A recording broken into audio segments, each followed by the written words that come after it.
क्या आप जानते हैं कि भगवान शिव के पुत्रों में एक ऐसा भी था जो राक्षस कुल का जनक बना।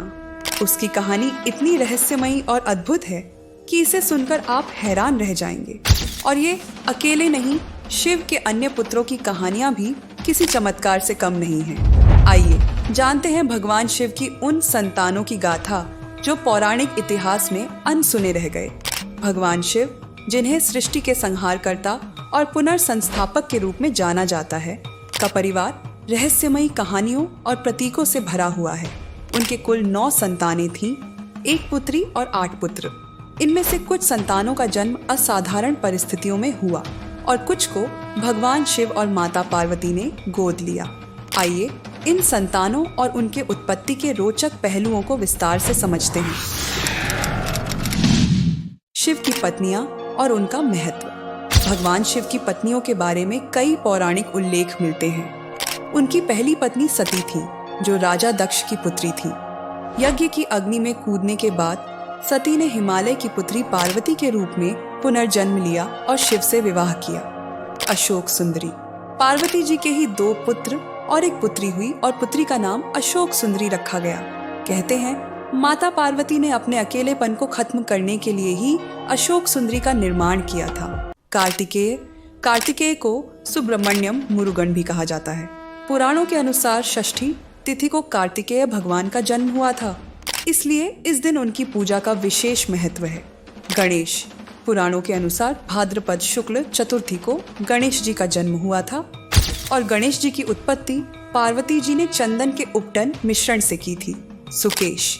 महादेव का एक तीसरा पुत्र था जिसका नाम था सुकेश। पौराणिक कथा के अनुसार 2 राक्षस भाई थे, हेति और प्रहेति। प्रहेति धर्मात्मा हो गया और हेति ने राजपाट संभालकर अपने साम्राज्य विस्तार हेतु काल की पुत्री भया से विवाह किया। भया से उसके विद्युतकेश नामक एक पुत्र का जन्म हुआ। विद्युतकेश का विवाह संध्या की पुत्री साल कटंकटा से हुआ। माना जाता है कि साल कटंकटा व्यभिचारिणी थी। इस कारण जब उसका पुत्र जन्मा तो उसे लावारिस छोड़ दिया गया। पुराणों के अनुसार भगवान शिव और मां पार्वती की उस अनाथ बालक पर नजर पड़ी और उन्होंने उसको सुरक्षा प्रदान की। इसका नाम उन्होंने सुकेश रखा। इस सुकेश से ही राक्षसों का कुल चला। जलंधर। शिव जी का एक चौथा पुत्र था जिसका नाम था जलंधर। भागवत पुराण के अनुसार एक बार भगवान शिव ने अपना तेज समुद्र में फेंक दिया, इससे जलंधर उत्पन्न हुआ। माना जाता है कि जलंधर में अपार शक्ति थी और उसकी शक्ति का कारण थी उसकी पत्नी वृंदा। वृंदा के पतिव्रत धर्म के कारण सभी देवी देवता मिलकर भी जलंधर को पराजित नहीं कर पा रहे थे। जलंधर ने विष्णु को परास्त कर देवी लक्ष्मी को विष्णु से छीन लेने की योजना बनाई थी। तब भगवान विष्णु ने वृंदा का पतिव्रत धर्म खंडित कर दिया और तब महादेव ने जलंधर का वध कर दिया। अयप्पा। भगवान अयप्पा के पिता शिव जी और माता मोहिनी हैं।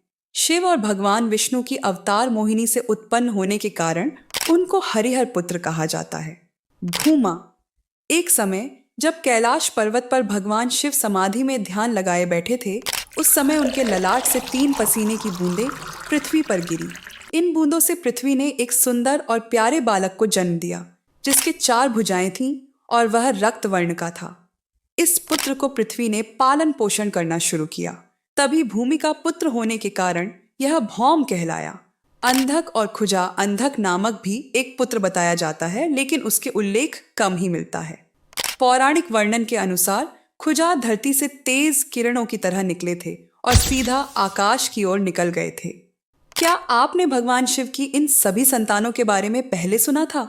इनमें से किसकी कहानी आपको सबसे ज्यादा चमत्कारी लगी? हमें कमेंट में जरूर बताएं और ऐसी ही रोचक जानकारी के लिए प्रज्ञा चक्षु को सब्सक्राइब करें।